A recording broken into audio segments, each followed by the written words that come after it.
Another day on the New York Stock Exchange began with declines. This is a reaction to China's response to U.S. tariffs. China announced a 34% tariff on all imports from the United States.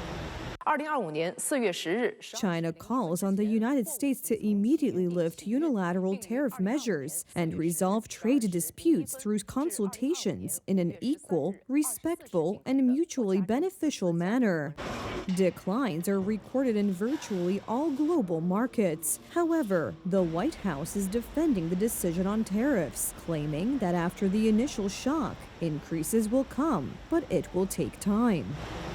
I think our markets are going to give it a little chance, but we're taking in jobs, we're taking in industry, we're taking in trillions of dollars. I think our markets are going to give it a little bit of time, but they've already started construction on numerous plans. As experts explain, the current market situation is mainly related to investor reactions. According to analysts, the largest corporations, which have lost the most so far on the president's decision, need to develop a new production strategy. President Trump's ultimate goal of bringing manufacturing from abroad back to the U.S. That's not going to happen overnight. It takes time for factories to get built up. It takes time to hire workers.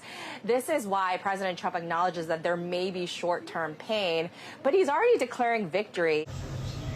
What's more, Trump himself admits that he is open to negotiations, called for by, for example, the Italian Prime Minister and the British Prime Minister. There was a lack of negotiations before the White House decision, which experts say was a big mistake by Brussels. At the Italian and European level, we need to start dialogue and negotiations with the United States to find solutions. What direction do I think the negotiations should go? Toward abolishing all tariffs, not multiplying them. This is not a matter of hope. I believe that this is what needs to be done for our interest, for the interest of our economy, for the interest of Europe, for the interest of the West. And that's why I'm pursuing what I think is right. At the other extreme are countries like France and Germany that want to go to a tariff war with the Americans. C'est une ampleur qui est en tout cas inédite. The scale of the impact is unprecedented. However, at the beginning of this meeting, I want to emphasize that the real scope and negative consequences will be felt primarily by the U.S. economy itself.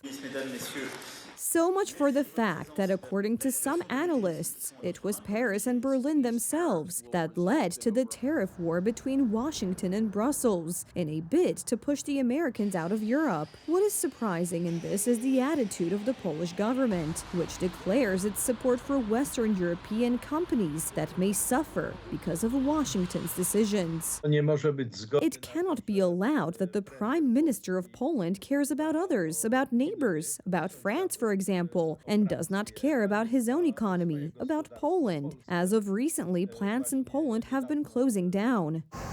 An unexpected effect of Washington's decision is a sharp drop in oil prices, with OPEC's planned increase in production being maintained despite the market situation. Fuel prices will fall by leaps and bounds. This is very bad news for Moscow, which is financing the war with Ukraine precisely from oil sales. If U.S. oil breaks through the $60 level, we could really witness a big change in expectations of the future inflation trajectory. This will be very welcome and beneficial for the economies of Western Europe, but will be very negative for the Russians. Therefore, in my opinion, there will soon be claims that oil declines represent such a tool for the Americans to replicate such negotiating tactics from the 1980s, when Ronald Reagan negotiated with the USSR authorities. According to official data, Moscow's income from oil sales has already fallen by 17% year-on-year in March. On top of that, the wealth fund built from profits from the sale of crude oil has already lost 2/3 of its assets, and it is from this fund that the war in Ukraine is being financed. Many analysts even believe that with further declines, Moscow may simply run out of money to finance the war. South Koreans gathered in the streets of Seoul to celebrate the Constitutional Court's decision to remove President Yoon Suk-yeol from office over his illegal attempt to impose martial law. The top judicial body thus upheld the parliament's decision and ended the country's worst political crisis in decades. I am excited to be here with the South Korean people. I feel like I've returned from the beyond. I can finally breathe freely. We finally have a chance to build a new Republic of Korea with respect for democratic principles. At this moment, I am very happy. I will never accept this. This is supposed to be the rule of law. I think this country is going into decline. After the impeachment ruling of President Yoon Suk-yeol, the presidential flag that once hung next to the national flag on the presidential palace in Seoul was lowered. I am deeply grateful for the wise and historic decision of the Constitutional Court. The citizens who stopped the armored vehicles on the night of December 3rd, who ran to the parliament to block the military imposing martial law, can now rest easy. Lawyers of the ousted president have criticized the court's decision, describing it as unlawful and politically motivated. I regret it very much because it is a completely political decision. I regret that something like this could happen in the 21st century in the Republic of Korea, which is a constitutional state. Constitutionalist experts have a different opinion. I'm considering Yoon Suk-yeol's reasons for declaring martial law. It was determined that they did not meet the criteria set forth in Article 77 of the Constitution, which defines martial law as being in effect only in times of war, state of emergency, or other emergencies. According to the law, in offices, ministries, military bases, and command centers across the country, Yoon's portraits will be removed, destroyed, or burned. Yoon's unconstitutional and illegal declaration of martial law is considered a betrayal of the trust placed in him by the majority of people who elected him president.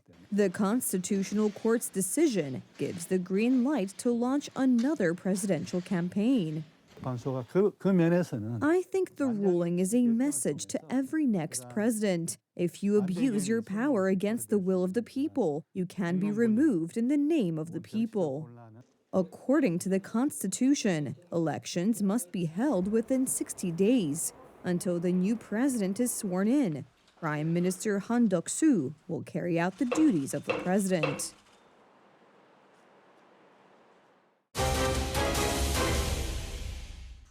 Earlier today, U.S. President Donald Trump has extended a deadline by 75 days for a Chinese technology company, ByteDance, to sell U.S. assets of the popular short video app TikTok to a non-Chinese buyer or face a ban that was supposed to take effect on the 19th of January under a 2024 law. The app temporarily went dark in January before a law requiring owner ByteDance to either sell it or face a ban due to concerns over national security and algorithmic influence. TikTok has returned to Apple and Google's U.S. app stores weeks after President Donald Trump delayed the ban of the Chinese-owned video-sharing app. My administration has been working very hard on a deal to save TikTok, and we have made tremendous progress. The deal requires more work to ensure all necessary approvals are signed, which is why I am signing an executive order to keep TikTok up and running for an additional 75 days. We hope to continue working in good faith with China, who I understand are not very happy about our reciprocal tariffs, necessary for fair and balanced trade between China and the U.S. This proves that tariffs are the most powerful economic tool and very important to our national security. We do not want TikTok to go dark. We look forward to working with TikTok in China to close the deal. Thank you for your attention to this matter. Interestingly, Trump has said he would be willing to reduce tariffs on China to get a deal done with ByteDance. The White House led talks on the future of TikTok, which is used by about half of all Americans, are coalescing around a plan for the biggest non-Chinese investors in parent company ByteDance to increase their stakes and acquire the app's U.S. operations. The plan entails spinning off a U.S. entity for TikTok and diluting Chinese ownership in the new business to below the 20% threshold required by U.S. law, rescuing the app from a looming U.S. ban. The Galapagos giant tortoise is the largest tortoise species in the Galapagos and also one of the largest in the world. It can reach impressive size and weight. In some cases, the tortoise's shell reaches up to 1.5 meters in length. This week, 170 tortoises returned to the Galapagos to fulfill an extremely important ecological role in the protected areas of our park. The tortoises, aged between 4 and 5 years old, had to first reach a weight of 2 kilograms and a length of 30 centimeters. Before that, they underwent quarantine and veterinary evaluation. When the tortoises reach an appropriate size, they are returned to their natural habitat. This is what we call repatriation of the species. The Galapagos National Park said it will continue to breed the tortoises in the nature reserve until they are no longer endangered. Thanks to this initiative, thousands of giant tortoises have already returned to their natural habitat.